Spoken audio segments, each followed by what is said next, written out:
and the baby is stretching this your pelvic muscle, and this baby is going to be here for 1 hour.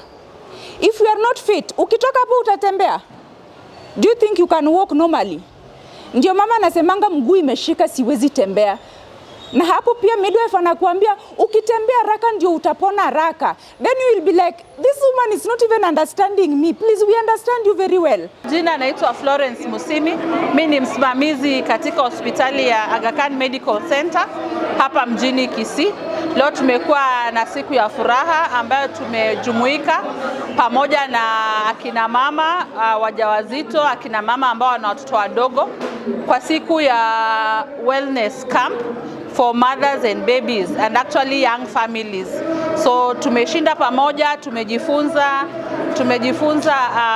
jinsi ya kujichunga, kujihandle kama mama wakati uko mjamzito, na pia ni danger signs gani mama anaweza ona akiwa mjamzito na nini anafaa kufanya.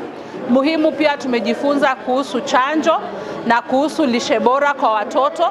Zaidi ya hapo tumejifunza pia kuhusu mazoezi katika ujauzito na baada ya ujauzito na pia wakati ambapo mama anajifungua. Umuhimu wa siku kama hii ni kuwa tunakutana na wamama kwa njia ya kipekee ambapo kuna utulivu, kuna furaha na masomo kwa wingi. Muhimu pia ni kuhimiza kina mama na familia kwa ujumla, wakati ambapo mama yuko mjamzito ama katika hali ya kutafuta ujauzito, ni muhimu tunakuja karibu na yeye, tunamuhimiza, tunamtunza ndio aweze kubeba ujauzito vizuri, na pia kizazi ambacho kinakuja kiweze kuwa kizazi kina afya na furaha. Pia muhimu tumewapatia akina mama wote na watoto ambao wamekuwa kwa siku yetu ya leo, tumewapatia miti waende wapande nyumbani, na ni miti ya matunda ndio waweze kuzingatia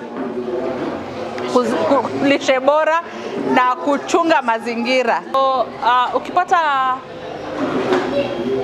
in the situation penye mama ama msichana ako mjamzito na haendi clinic, ako kwa hatari ya moja, anaweza kuwa na magonjwa, anaweza kuwa kiwango ya damu iko chini, ama ako na kisukari, ama ako na ugonjwa wa zinaa na hajui.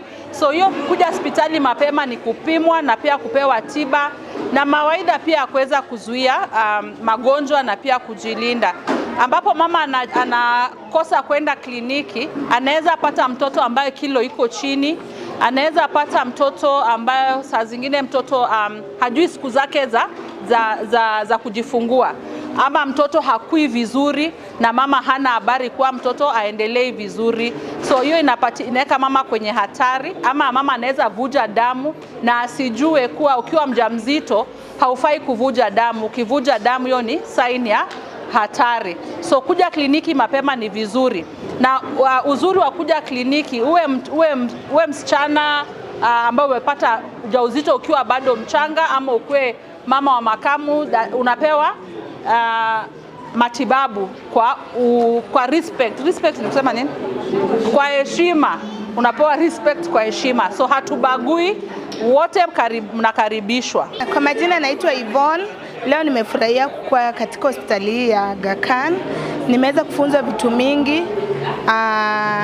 Moja yao ni namna ambavyo tunafaa kufanya wakati tunazaa, vitu za kuavoid, yani za kuepuka wakati wa huo muda, na pia kabla uzae pia tumeweza kupewa mafunzo, vitu za kufanya ukitaka kupata ukitaka kukua kwa hiyo process. Asanteni. My name is Sharon Bosibori Nyagaka. Today we were in Aga Khan Medical Center and we've learned a lot. We've learned about diabetes, we've learned about diet, and of course to the expectant mothers they've learned about how they should go with their journey. And we want to thank the administration and everybody who participated. It has been of impact to us and we thank. Yes, thank you.